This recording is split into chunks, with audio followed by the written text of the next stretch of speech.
So US payments company PayPal has shut down the account of the Free Speech Union, as well as the account of its founder, Toby Young, over alleged COVID vaccine misinformation. Young said he had not been told why the accounts had been closed and accused the company of ramping up big tech's war on free speech. Well, we're delighted to be joined in the studio by the former Deputy Research Director at the Free Speech Union, Emma Webb. Emma, this is a huge attack on free speech, and it's quite ironic that it's the Free Speech Union that they've targeted, isn't it? I think that we can't emphasise enough to people how serious this is, because, so firstly, it's not just Toby Young's personal account that was shut down last Thursday, but that was followed by the Free Speech Union, by the Daily Skeptic, which is an online publication that he runs.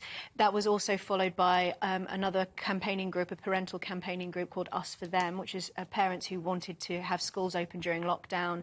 There have been another of other independent journalists, legal groups of lawyers who were campaigning against, for example, mandatory vaccination and things like that, that have had their PayPal accounts closed down for entirely partisan reasons, that PayPal, it seems, essentially just disagree with the views that these people and these groups are expressing. And I think, like I say, we can't emphasise enough how serious this is, because we keep hearing about the cashless society and how we are veering into a world where basically, for the sake of convenience, everything will be online, which gives companies like PayPal and other online platforms huge amounts of control. And what we're seeing now is their clear willingness to wield that financial control, to manipulate public debate, to try and control what people are allowed to express, and to use financial punishment as a way to censor them. And I think that it's, this is not just about the individuals who I've already mentioned in the campaigning groups, but the potential for this to really impact on people's ability to express, which is their right, their views freely.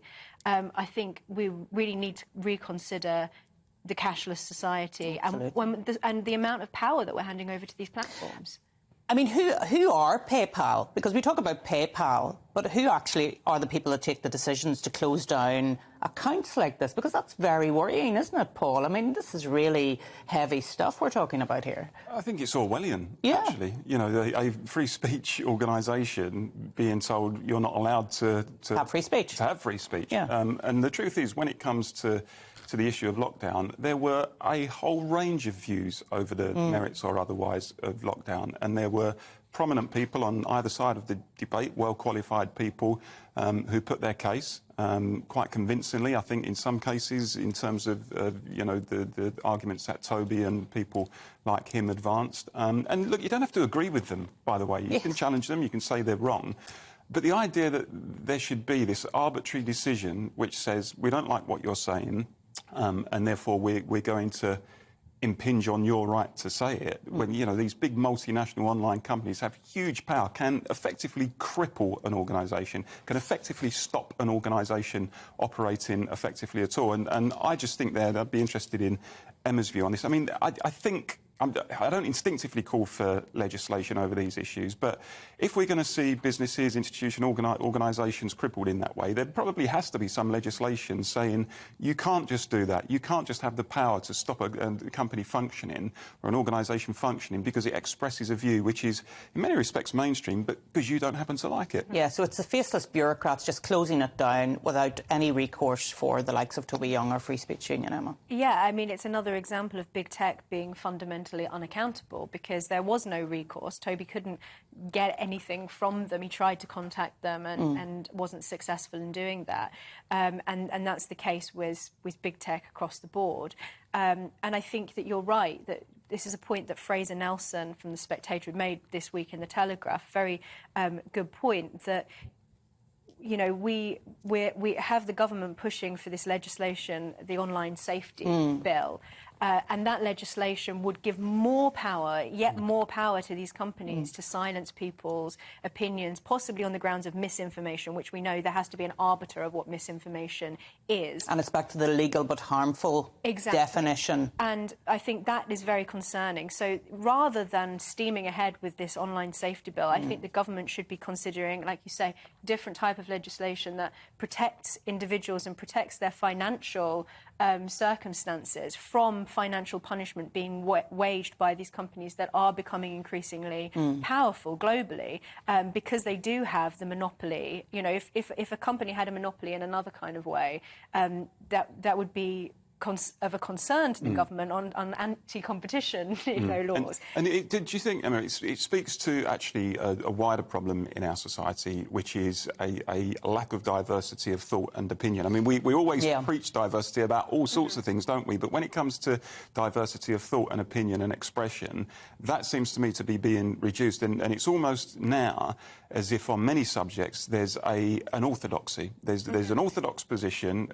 You know, certain people at the top decide what that orthodox position is, and if you don't subscribe to it or if you dare challenge it, then we're going to clamp down on you and to stop it from happening. I mean, I find that sinister, and I think it does exist, that kind of rigid orthodoxy now. Yeah, I think so.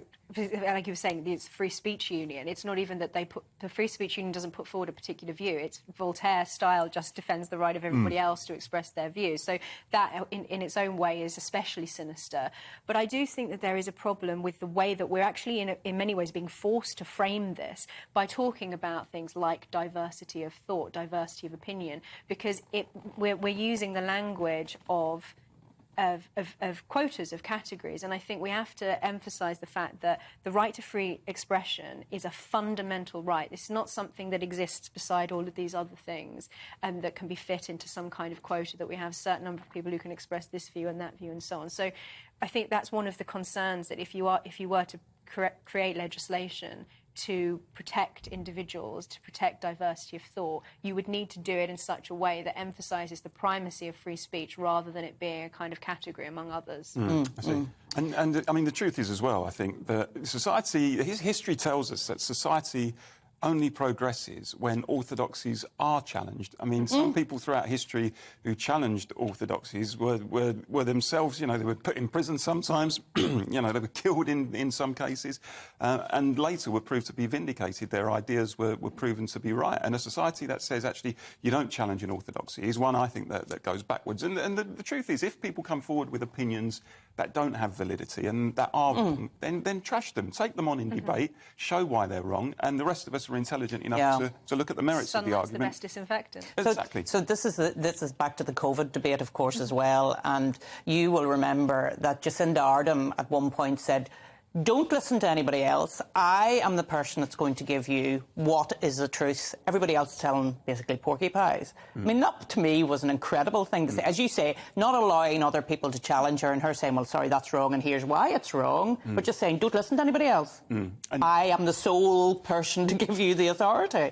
And you know, in some cases, people who did challenge the orthodoxy of lockdown and so on, I mean, they were completely marginalised. Some people, you know, wouldn't necessarily say lost their careers, but you know, had a big they were impact on trashed. them personally. Their reputation was trashed, as you say.